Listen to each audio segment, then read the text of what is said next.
Bueno, mis hermanos, queremos entonces dar hoy la introducción, el inicio a una nueva serie aquí en la Escuela Bíblica acerca de la familia.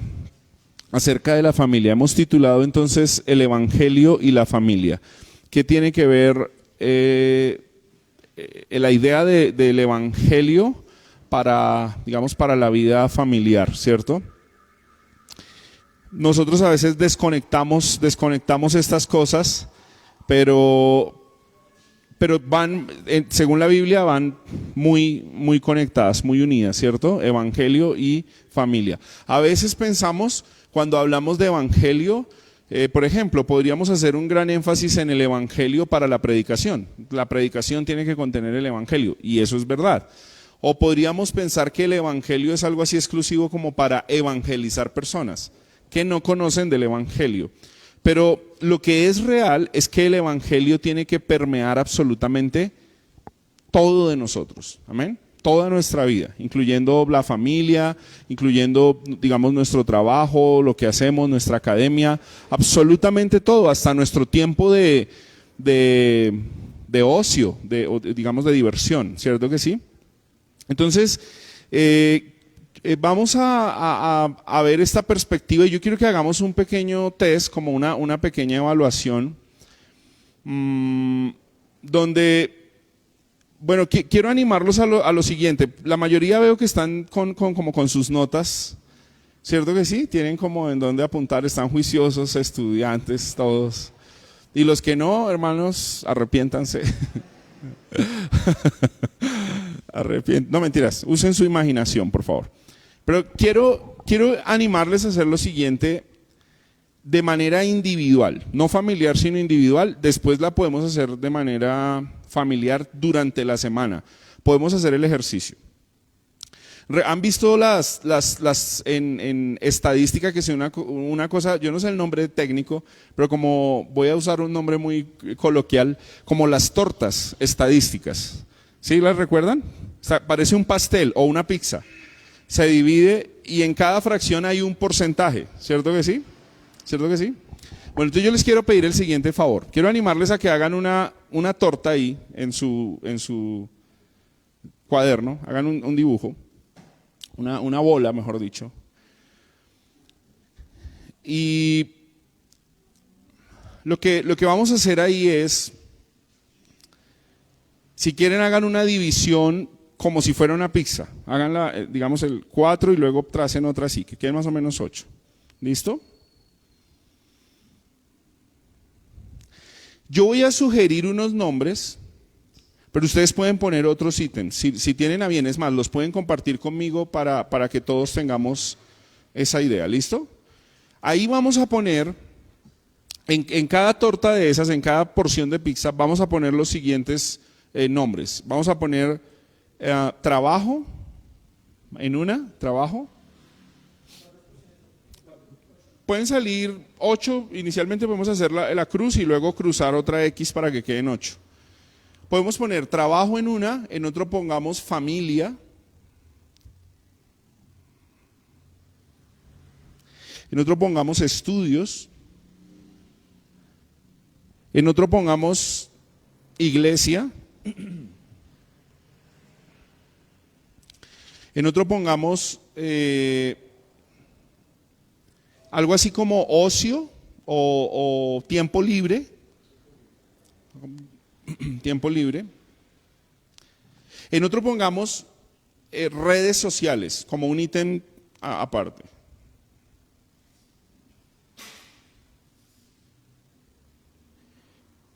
En otro pongamos Biblia. Biblia. ¿Ahí cuántos van?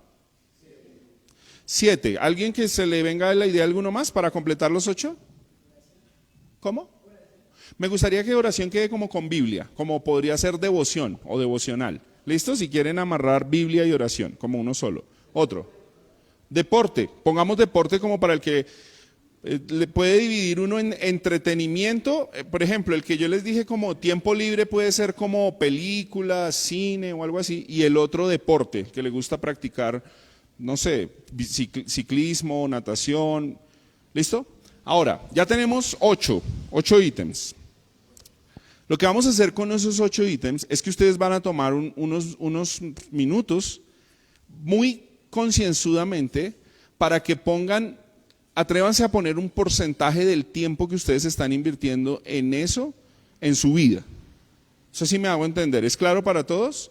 Entonces arranquemos, digamos, trabajo. Bueno, empiecen a hacer un análisis. En la semana trabajo 8 horas diarias por tantos días, quizás el 50 o más, como 70% de mi vida ya se está yendo en trabajo. O si usted está estudiando y trabajando, ¿cuánto va? ¿Cuánto le invierte a redes sociales? ¿Cuánto le invierte al deporte? Empiece a poner una estadística, pero muy concienzuda, o sea, analice lo que usted hace siempre en su vida. Y vamos a hacer esa torta estadística, ¿listo? Para los alumnos que llegaron tarde, no le pregunten al profe, pregúntenle a su compañero que está al lado. ¿Listo? Llegando. Una vez más, lo que estamos haciendo es un círculo, como una pizza. Divídanlo en 8, por favor. Si tienen en qué tomar nota. En 8 porciones, una pizza, ¿sí? Chan, chan, chan. Y lo que vamos a poner en esas porciones que hemos hecho son los siguientes nombres o asignaciones. Vamos a poner trabajo, familia, estudio, iglesia, ocio o entretenimiento, redes sociales, Biblia y deporte. Tenemos 8 ítems. Si hay uno que usted considere que es importante que usted hace y no está ahí, pues póngalo por favor. Lo que vamos a hacer después es hacer como una evaluación de nuestro diario vivir, de nuestra semana, y lo que vamos a poner ahí es un porcentaje. ¿Cuánto tiempo estoy invirtiendo en cada cosa? ¿Listo? No se preocupen de que están satanizando algo o no, normal. ¿Cómo es su vida? Traten de ser lo más honesto posibles. ¿Cuánto estoy invirtiendo a estas cosas? ¿Listo? Entonces, en los porcentajes usted ponga, no sé, digamos yo estoy dedicándole al trabajo ¿cuánto? % de mi vida. ¿Cuánto? Como el 60, dice Sergio. Bueno, hay gente que trabaja horas extras, quizás el 70, el 80. ¿Cuánto tiempo le estoy invirtiendo a mi familia? Pero invirtiendo de forma consciente, ¿no? No es que así todas las noches me veo con ellos. No, que se sientan, que hablan, que se sientan a la mesa, que salen juntos. Al estudio, ¿cuánto le están invirtiendo? Si usted dice, bueno, yo no estoy en la universidad ni en el colegio, pero yo leo diariamente una porción de un libro o estoy estudiando inglés, ¿cuánto tiempo le invierte al estudio? ¿Cuánto tiempo le invierte a las series de televisión? A Netflix y a los documentales de YouTube y cine y todo eso. ¿Cuánto tiempo estoy invirtiendo en redes sociales? ¿Saben que hay un nuevo aplicativo o los celulares le dicen a uno, usted lleva conectado tantas horas? O esta semana usted usó Facebook, ¿sí sabían? Tanto tiempo. Y uno dice como, uy, ¿tan poquito? ¿Cuánto tiempo estoy invirtiendo en tener un tiempo de devoción? ¿Cuánto es mi tiempo diario o semanal de interactuar con la Biblia? ¿Y qué tiempo estoy dedicando a la iglesia? Digamos que no solo el domingo en venir, que hay que ponerlo ahí, pero seguramente en otras cosas que yo hago como de servicio a la iglesia, cuando participo en otras cosas. ¿Listo? ¿Cómo va la torta? ¿Es una buena torta? Tranquilos con poner lo más honesto posible, no es para compartir, no lo vamos a contar a otros. Realmente este ejercicio es para que usted mismo haga un examen de cómo está su tiempo. ¿Listo? ¿Cómo está invirtiendo su tiempo? Ahora, mientras se sigue haciendo el ejercicio, no se preocupen. Esto tiene todo que ver con el Evangelio. Precisamente porque el Evangelio tiene que permear absolutamente toda nuestra vida, ¿cierto? Entonces a mí me gustaría pedirle el favor a algún hermano o hermana que para todos nosotros defina evangelio. ¿Qué es el evangelio? Una buena noticia. Muy bien. ¿Qué más? Una mala noticia. Una buena noticia que también habla de una mala noticia. ¿Qué más?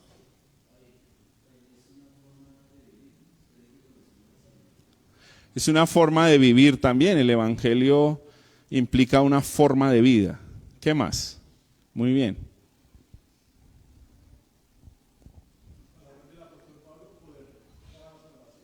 El evangelio es poder de Dios para salvación. Muy bien. Una buena noticia que también nos dice una mala noticia. ¿Cuál sería la mala noticia? Que somos pecadores destituidos de la gloria de Dios y si no nos arrepentimos vamos a ir al infierno. Eso es grave, es una mala noticia. ¿Cuál sería la buena noticia? Que Cristo ha ganado una victoria para nosotros. Si venimos a Él en arrepentimiento y fe, gozamos de la bendición del evangelio, ¿cierto que sí?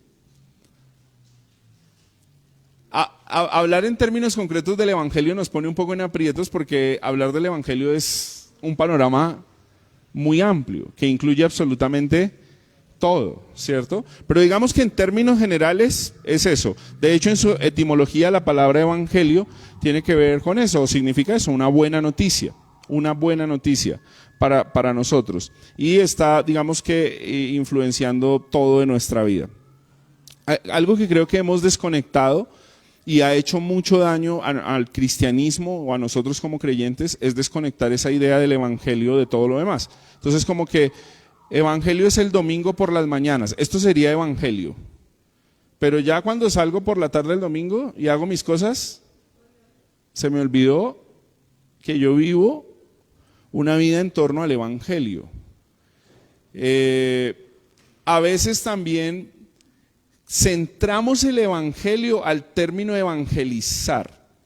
O sea, como que evangelio es decirle a otra persona que necesita conocer de Jesús. Entonces yo participo el evangelio con otras personas. Entonces algo que me parece interesante del evangelio es que el evangelio tiene que ver con adoptar los códigos del reino. Digamos que básicamente tiene que ver el reino de los cielos. El Señor Jesús dijo que Él vino a traer el reino de los cielos. ¿Recuerdan? Marcos dice cuando Él llegó, la buena noticia ¿cuál era? El reino de los cielos se ha acercado. Arrepentidos y creed en el evangelio. ¿Por qué? Porque el reino de los cielos está entre nosotros.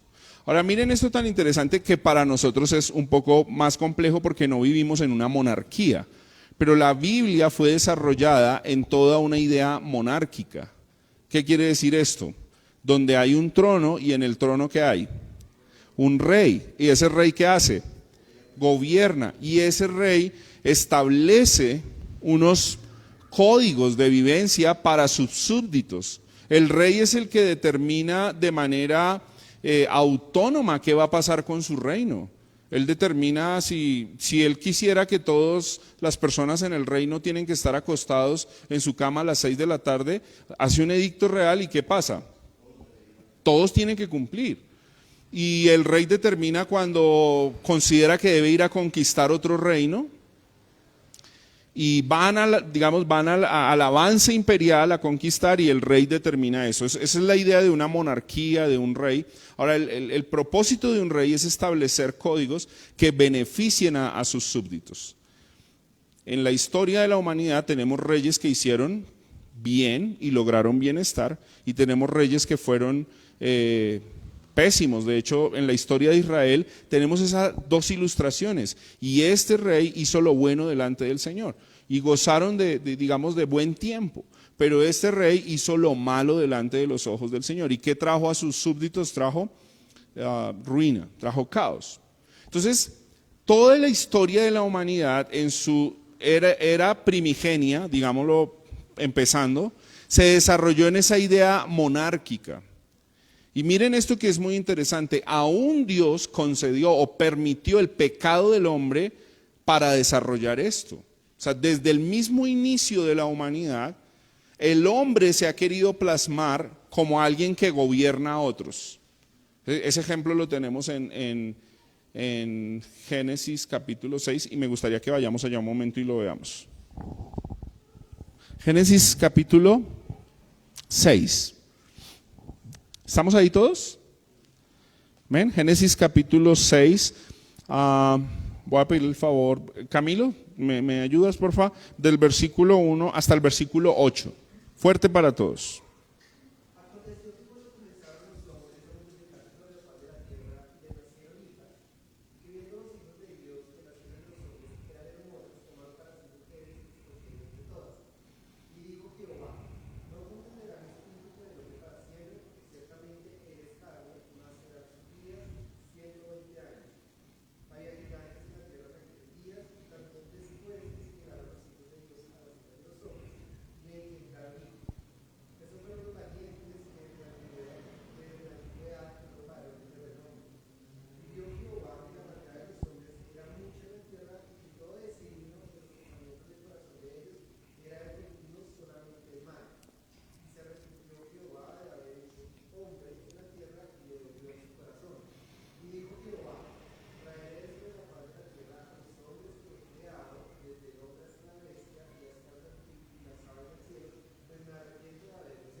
Bien, este es uno de los pasajes controversiales de la Biblia para estudiar.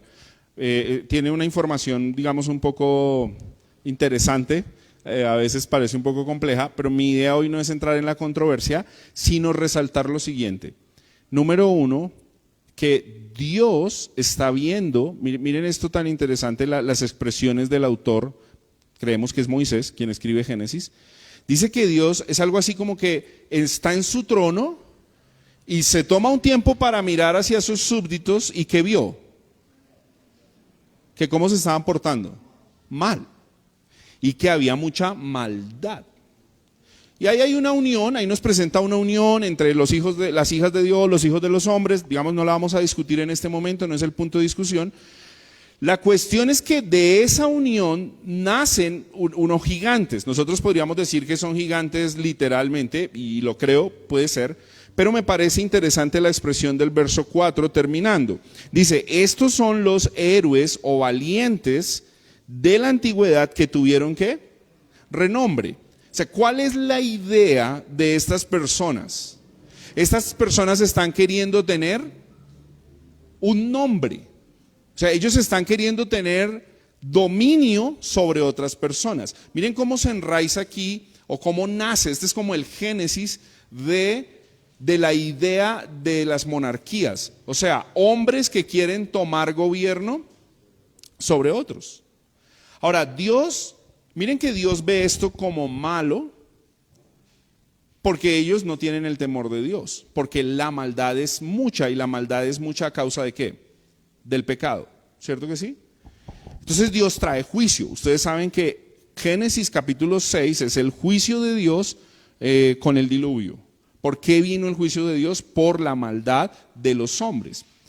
Ahora, permítanme ir un poco hacia atrás, porque ya tenemos otra idea de alguien que es como una cabeza federal o como un administrador, como alguien que está gobernando sobre otros. ¿Quién es?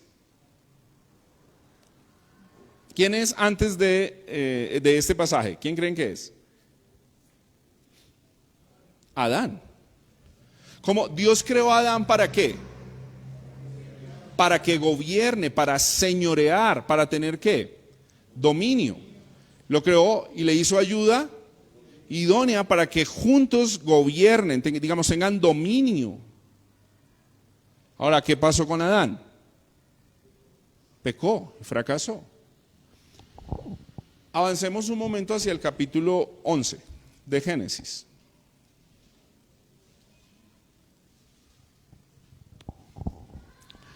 Otro hermano que me ayude a leer, por favor, del versículo 1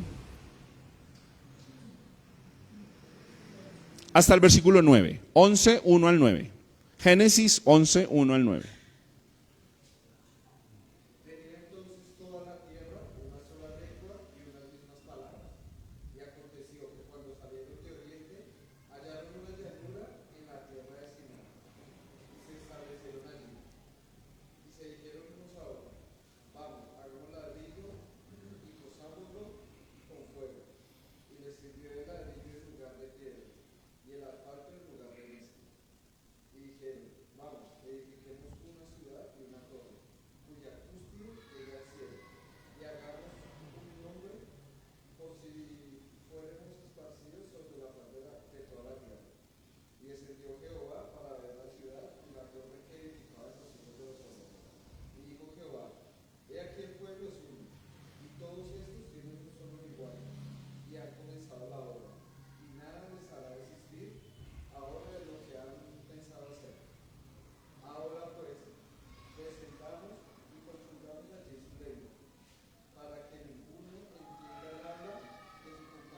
Muy bien, gracias. Aquí vemos otra vez una dinámica. Hay un juicio, el juicio es confusión y dispersión. ¿El pecado cuál es? Querer llegar a ser como Dios. Que es querer ser uno tan fuerte que nadie los pueda dividir o mover. Otra vez, quieren específicamente, verso 4, vamos, edifiquémonos una ciudad, una torre cuya cúspide llegue hasta los cielos y hagámonos un ¿qué? Un nombre famoso. ¿Qué pasó con los gigantes de Génesis 6? ¿Qué querían? Tener un renombre. Ahora, si ustedes recuerdan cuál fue el gran pecado de Israel en la época de Saúl,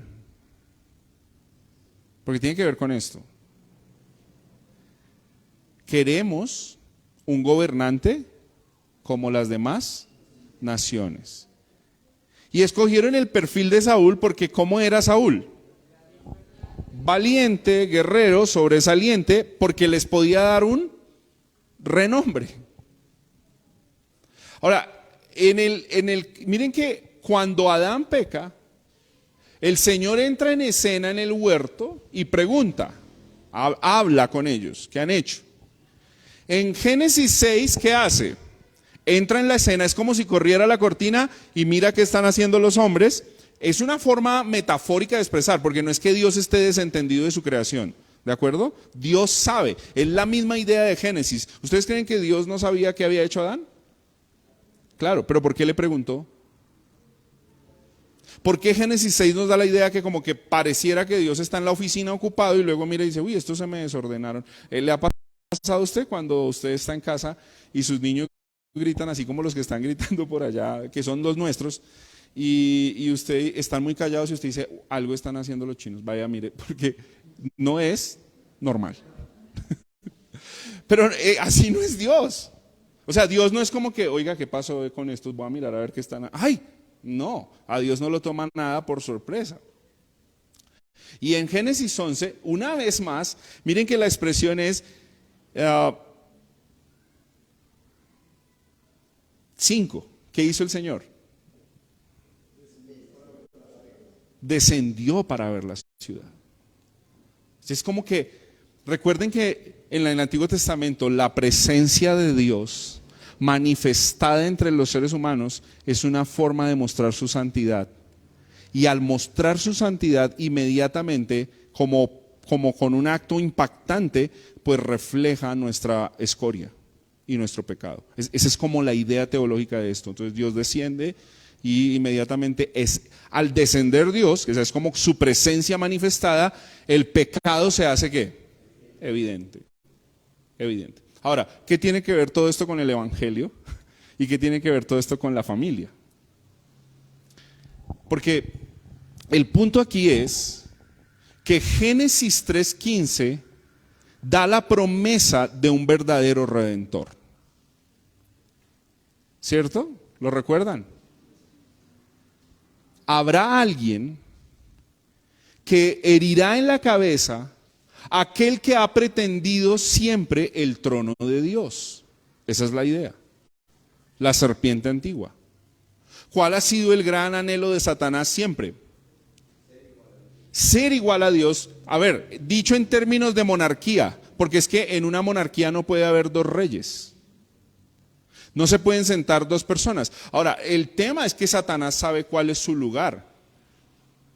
Porque él sabe que él no puede ser como Dios, es su gran fracaso. Pero su intención es destronar o correr del trono de Dios y hacerse como Dios. Tenemos expresiones en la Biblia que nos indican eso. ¿Qué ocurre cuando el hombre quiere tomar ese lugar? Quiere posicionarse o quiere sentarse en el trono de Dios y quiere arruinar todo lo que tenga que ver con Dios o se llame Dios. Bien, esa es la idea diabólica y satánica. Entonces, ¿qué es el Evangelio? El Evangelio es la promesa redentora de un rey que gobernará con equidad y justicia a sus súbditos, a lo cual por gracia Él nos ha llamado. Quiere decir que nosotros espiritualmente hablando, vivimos en una monarquía, donde el rey, ¿quién debe ser? Cristo, Dios. Soberanamente Dios debe gobernar, debe estar sentado en su trono, debe estar sentado en el centro, y nuestras vidas, eso tiene que ver con el Evangelio, toda nuestra vida debe vivir en función de la monarquía. O sea, nosotros, dicho de otra manera, tenemos que ser leales a la corona real. Eso hace parte del Evangelio. Y se nos ha entregado dos cosas valiosísimas para poder vivir como súbditos leales a la corona. ¿Sí? A los que les gusta ver esas películas épicas están ahí como, están en el medio, Evo por allá transportados. Dios dejó dos cosas fundamentales para poder vivir eso. Número uno, dejó los códigos del reino, que están expresados ¿en dónde? En la Biblia. O sea, la Biblia expresa la voluntad del rey. La Biblia voy a ponerlo en plural, son los pensamientos del rey. Porque mis pensamientos son más altos que vuestros pensamientos. Entonces Dios emanó, sopló vida, inspiró la palabra de Dios para que sus súbditos tengan unos códigos reales para saber cómo vivir la vida en el reino. ¿Estamos hasta ahí? ¿Siguiendo la ilustración? Lo segundo que Dios dejó es una embajada real que se llama la iglesia local. Y en esa iglesia local, el Señor fortalece los códigos del reino. Es por eso que el Espíritu Santo en la iglesia local opera dones para que los pongamos al servicio de otros. Puso maestros, dice la Biblia, puso maestros para capacitar a los santos para la obra del ministerio. Efesios capítulo 4. Y si ustedes quieren comprobar cómo funciona la idea del término real, acompáñenme un momento a Efesios capítulo 4, digamos como para plasmar esto en la Biblia. De pronto alguno dirá, Sebas está hablando ahora en códigos del reino, eso suena como muy apostólico y profético. No, tristemente ha sido algo que los predicadores de la prosperidad han usado para desvirtuar el evangelio más bien. Pero estamos en Efesios 4.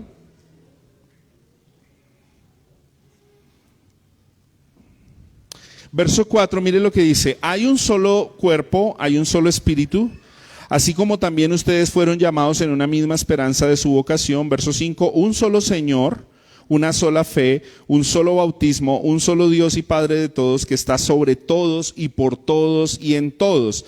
Pero a cada uno de nosotros, o sea, los que hacemos parte del cuerpo de Cristo, se nos ha concedido la gracia conforme a la medida del don de Cristo. Y mire lo que dice citando a David, que fue un rey, citando el Salmo. Por lo tanto dice, cuando ascendió a lo alto, es la figura de un rey, llevó cautiva la cautividad. Bueno, algo así como Américas dice, cuando ascendió a lo alto llevó cautivo un gran número de cautivos y dio dones a los hombres. Permítanme explicar esta figura del Salmo y de Efesios.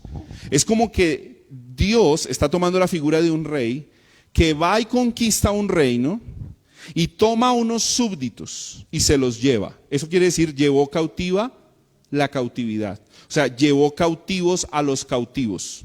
Antes estaban cautivos en Egipto, eran esclavos de Egipto, del imperio, eran esclavos, digamos que maltratados, pero el rey fue y los rescató, pero no los rescató y los puso en un bosque y les dijo, ahora hagan lo que se les dé la gana. No, los tomó cautivos, ¿para quién? Para sí, ese es el botín.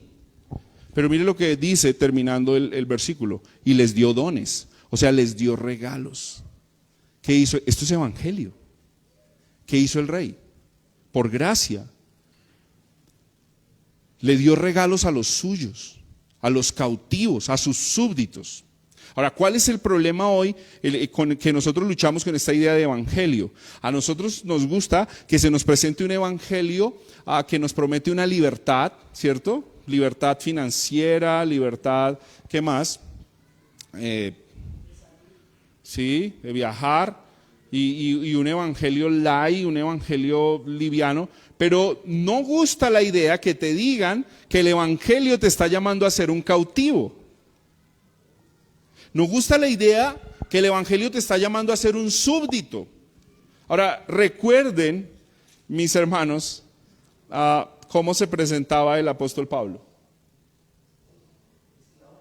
Esclavo de Jesucristo. Y es curioso que los que hoy se llaman apóstoles, ¿cómo se presentan? Nunca he escuchado a alguno que diga, un póster que diga, gran conferencia del esclavo de Jesucristo. Eso no dice. 4.1, ¿cuál es la realidad de Pablo? ¿Yo qué? Preso. Prisionero, pero mire, ¿de quién? Pablo no dice yo soy prisionero del Imperio Romano, yo soy prisionero de Cristo, yo soy esclavo de Cristo, yo soy un súbdito de Cristo. Eso es el evangelio. Nosotros somos llamados a vivir una vida sometida a los códigos del reino. Y se nos entregó entonces la Biblia como los códigos para vivir, y se nos entregó la iglesia local como la embajada donde somos capacitados para vivir con los códigos del reino. ¿Sí está bien o está sonando muy a trabalenguas? Estoy como confundido. Dijo Daniel, no sé si los estoy confundiendo más o los estoy ilustrando. ¿Está bien? ¿Está claro hasta ahí? ¿Alguien lo podría resumir en un minuto? Miguel. Sí, todo lo del reino. O sea, algo conciso. Pues, digamos que algo conciso sería que el evangelio se expresa a través de toda la historia, ¿no? Muy bien. Desde el inicio, y vemos cómo desde el inicio siempre ha habido esa, digamos que esa guerra entre, podríamos decir, entre Satanás que quiere situar el lugar de Dios mismo, y cómo Dios ha preservado y ha dado una salida y una solución, un medio para rescatar a su pueblo. Muy bien. Muy bien. Gracias, Miguel. Bien. Vamos bien. Ahora, para los que no pudieron hacer la figura, ya la mayoría ya hizo su figura, porque ahora vamos a empezar a anclar la figura con el reino y los códigos del reino y los apóstoles y todo esto. Anercillo, ¿sí se pudo? ¿Me ayuda, porfa?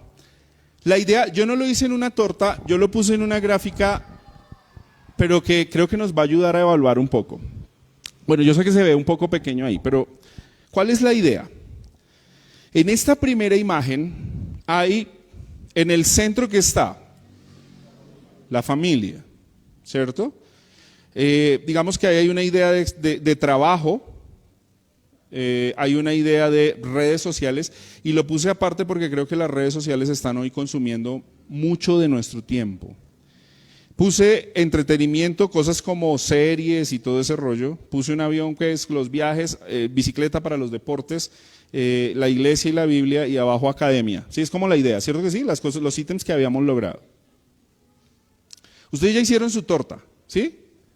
¿Cuál es la idea? Que con estas figuras, para los hermanos que llegaron un poco tarde, estén tranquilos, no se preocupen. La idea es hacer una torta, un círculo, y poner esos ítems y que ustedes hagan una evaluación en porcentaje. ¿Cuánto tiempo están invirtiendo en esas cosas? Todavía tienen tiempo de hacerlo si quieren. Hagan la torta, la pizza. Y piensen, ¿cuánto porcentaje le estoy invirtiendo a redes sociales, al trabajo, a los viajes, a la iglesia, a la familia, a la academia, al deporte, en fin, todo eso? Para los que ya lo hicieron, yo quiero que me ayuden, pero no respondiéndome a mí, sino ustedes mismos a evaluar. Después de ver su torta de porcentajes, respondan a la siguiente pregunta. En mi vida, ¿quién está sentado en el trono? Porque si hay algo que el rey demanda es que sus súbditos sean leales, pero que le den todo el tiempo. O sea, un súbdito siempre tiene que estar a disposición del rey. Entonces, al ver esto, me gustaría que usted empiece como a discernir y a decir, ¿quién está gobernando mi vida? ¿O qué está gobernando mi vida? ¿Listo? Abner, me ayuda con la siguiente gráfica, que la idea sería lo siguiente.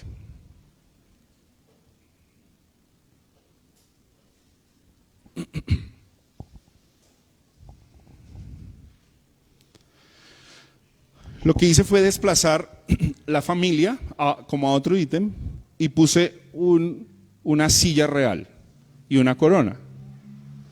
Y está esperando por quién se sienta. Entonces a mí me gustaría que ustedes hagan el examen individual. Yo los quisiera animar que esta semana tomen estas dos gráficas, hagan su torta de porcentajes en familia y lleguen a la misma conclusión y evaluación. Y se pregunten esto y lo puedan responder. ¿Quién está sentado en el trono? ¿Quién está gobernando mi vida? ¿O qué está gobernando mi vida? La escritura tiene un texto del Evangelio en Mateo, en palabras del Señor Jesús a sus discípulos, muy desafiantes para nosotros. Donde está tu tesoro, allí está tu corazón. Hagan tesoros en el cielo, donde no hay polilla ni orín que corrompa, donde no hay ladrones que minan ni hurtan. ¿Dónde estáis vosotros haciendo tesoros? A los que les gusta la Reina Valera del 60. ¿Dónde estamos haciendo nuestros tesoros? ¿Dónde estamos poniendo nuestro corazón? Y esto es evangelio. Porque la respuesta obvia para todos nosotros es que quien debe estar sentado ahí es Cristo. Es Dios. Ahora, no quiere decir que usted ahora va a invertir. Usted dice, bueno, yo estoy invirtiendo 50 horas trabajando y 2 leyendo la Biblia, entonces voy a invertir ahora 50 leyendo la Biblia. Y no voy a decírtelo en Reina Valera, no seáis ridículo, porque eso no es lo que estoy diciendo. Más bien, si Dios está sentado en el trono, ¿cómo estoy dirigiendo mi familia? Para los hombres. Si Dios está sentado en el trono, ¿cómo estoy invirtiendo mi tiempo libre? Si Dios está sentado en el trono, ¿cómo estoy usando mi trabajo para la gloria de Dios? Mi academia para la gloria de Dios. Aún el ocio o el tiempo libre. ¿Cómo estoy sacando provecho para la gloria de Dios? De hecho, yo sé que la palabra ocio no gusta mucho, pero hoy está posicionada. Y saben, voy a mencionar algo. En el pensamiento judío, en la cosmovisión judía bíblica, nunca se habló de ocio, se habló de descanso. Y sí son dos cosas distintas. Porque el descanso es el tiempo para retomar fuerzas. El ocio puede llegar a ser una manera de perder tiempo. No necesariamente estás descansando. Permítanme poner un ejemplo concreto. Tú sales a vacaciones de tu trabajo y sales para descansar, pero resulta que en la semana de vacaciones te trasnochaste todos los días hasta las 2 y 3 de la mañana viendo series de Netflix. Y tú dijiste, como tú estás sentado en el centro, tú dices, yo hago con mi tiempo lo que se me da la gana. Y yo trasnocho como se me da la gana. Y al otro día está ojeroso. Y tristemente cuando va a entrar al trabajo, entra ¿cómo? Pues más cansado de cómo salió. Porque usted no está usando bien su tiempo de descanso. Está teniendo ocio, pero ese ocio está siendo destructivo. Ahora, para ir anclándonos hacia la familia, Dios está sentado en el trono y Dios estableció en el trono que Cristo es la cabeza de la iglesia y que el hombre es la cabeza de la mujer, el hombre es la cabeza del hogar y así funciona el orden monárquico o teocrático de Dios. Si teocracia es donde Dios gobierna. De hecho, la Biblia no nos habla ni de socialismo, ni de capitalismo, ni de democracia. La Biblia tiene una teocracia. ¿Y cómo deberíamos vivir los súbditos del reino? ¿Bajo los códigos de qué? Pues del reino, de esa teocracia. Y miren que la Escritura dice claramente que en esa teocracia está Dios, que es la cabeza, el Padre, que es la cabeza de Jesús, Jesús, que es la cabeza de la iglesia, Jesús, que es la cabeza de todo varón, y el varón, que es la cabeza del hogar. Cuando una persona, un varón, tiene claro los códigos del reino y vive bajo la teocracia y entiende que quien debe estar en ese lugar es Dios, todo lo demás empieza a funcionar bien. Y su hogar empieza a funcionar bien. Porque para que haya una teocracia firme, tiene que haber familias firmes que viven conforme a los códigos del reino. Ahora, hay una voz de aliento para las personas que su cónyuge no es creyente. La Biblia dice que usted vive en santidad y a través de usted su hogar es santificado, bien sea varón o mujer. Y usted tiene que descansar en esa promesa que yo no la estoy inventando. Es una promesa del Evangelio. Amén. Amén. Entonces, vivir bajo los códigos de Dios es algo que a mí me parece que los creyentes en teoría todos tenemos claro, todos decimos sí y todos decimos amén. Pero cuando evaluamos nuestra torta y nuestra pizza, ¿qué pasa? ¿Cuál es la experiencia cuando hacemos la evaluación? ¿Cómo estamos, hermanos? Y quizás una pregunta que yo quisiera enfatizar en todo esto, que está bien invertir en la academia, está bien invertir en la familia, o sea, todo eso es válido y hay que hacerlo, en el tiempo libre también, en el entretenimiento, yo no lo estoy satanizando en ninguna manera, solo que todo en su justa medida, pero me gustaría que canalizáramos una pregunta que sea confrontante para nuestras vidas en esta mañana. ¿Cómo está tu relación con la Biblia? Quiero ser muy puntual con esa pregunta. Y a mí me gustaría que la escribas ahí, en tus notas, en primera persona, de forma personal. Aprópiate de esa pregunta. ¿Cómo está mi relación con la Biblia? ¿Y por qué es tan importante la relación con la Biblia?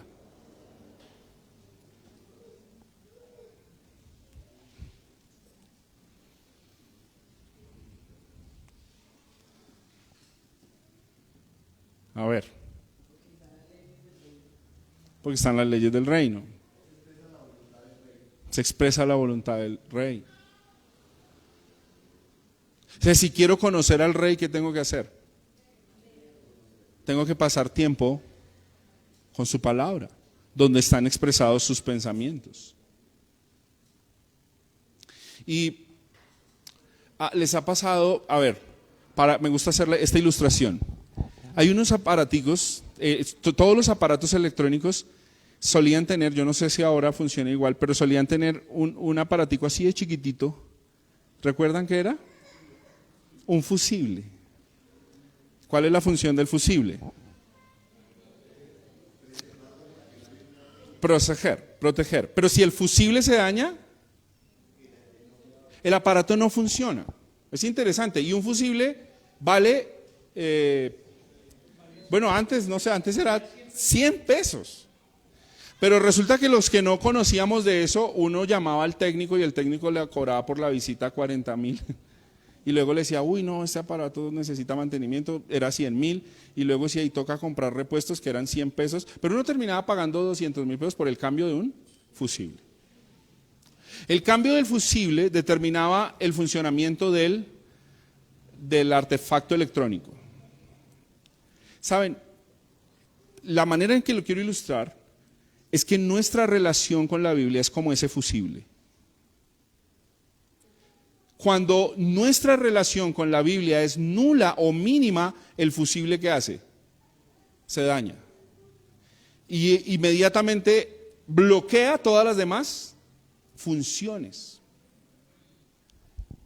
Entonces, cuando la relación con la Biblia de un creyente es negativa y está mal, yo pregunto, ¿cómo puede dirigir su familia según los códigos de Dios?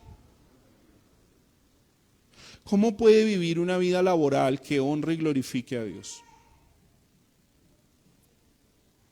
¿De qué le sirve todo el conocimiento que está adquiriendo si no entiende los propósitos de Dios? ¿Cómo está usando su tiempo libre? ¿Cómo es su relación aún dinámica, orgánica, vivencial con la iglesia local? O sea que el fusible, como que quitar y poner el fusible, es como, ¿cómo es mi relación con este sagrado texto, que es la palabra de Dios, que es la voluntad de Dios expresada a los hombres? ¿Cómo está tu relación con este libro? ¿Cómo fue que pusimos la pregunta en primera persona? ¿Pero cómo la voy a poner? No cómo está tu relación, sino cómo está mi relación con la Biblia. ¿Listo? Vamos a elaborar la pregunta un poco mejor. ¿Cómo está mi relación con el texto sagrado del Rey soberano del universo? A ver, pónganla así, para que sea un poco más... Cuando usted la vea diga, uy. ¿Cómo está mi relación con el texto sagrado del Rey soberano del universo? Luego vamos a ir adentrándonos hacia el tema de familia. O sea, vamos a ver cómo esos códigos, digamos, se van a interactuar y van a funcionar para la familia. ¿Listo? Porque Dios estableció un trono, Dios tiene un reino.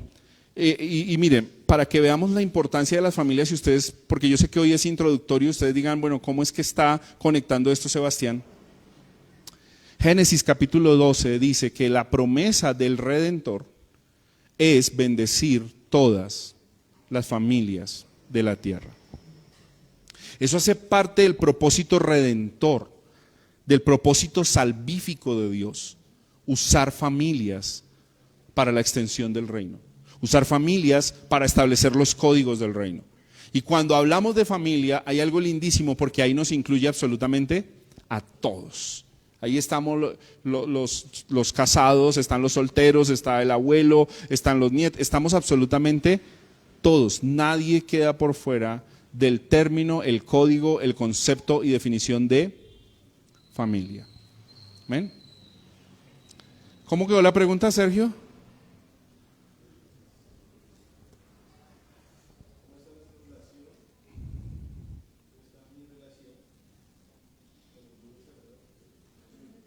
Oh, Sergio le tocó hacer copialina con la esposa. Muy bien. Entonces, ¿cómo está mi relación con el texto sagrado del Rey soberano del universo? Tomemos un tiempo para meditar, por favor. Estoy tomando tiempo, es importante para mí. Estoy sacando tiempo para pasar con las Escrituras, que es pasar tiempo con Dios. Estoy pidiendo a Dios que dirija mi vida, mis decisiones a través de lo que me enseña en su palabra. ¿Es realmente importante la Biblia en mi vida?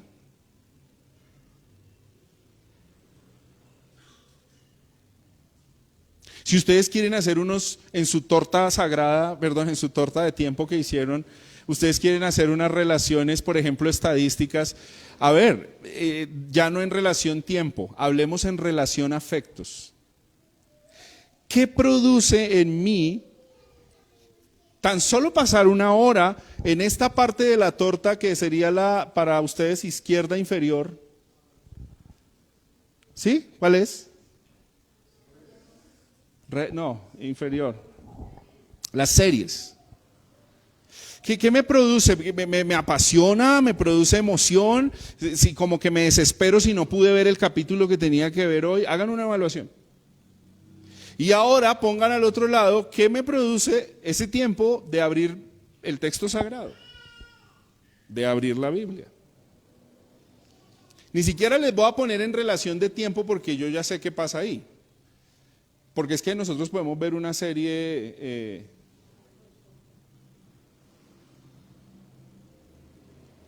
pero cuando abrimos la Biblia, yo no sé por qué hay un efecto de dopamina baja, empieza la bostezadera, empieza el sueño. ¿Por qué?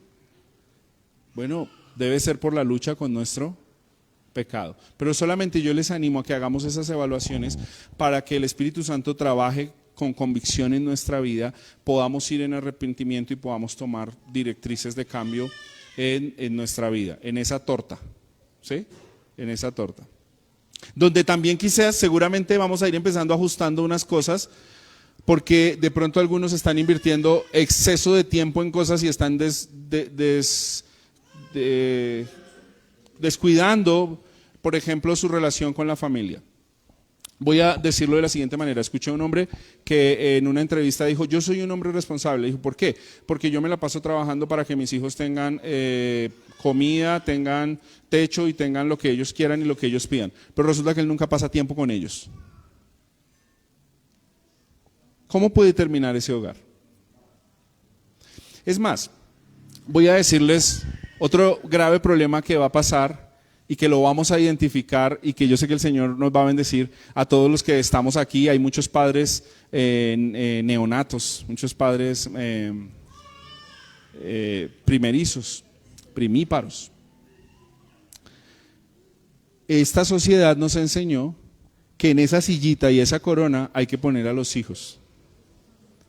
Y han hecho de los hijos el centro del universo. Bueno, eso lo vamos a dialogar después.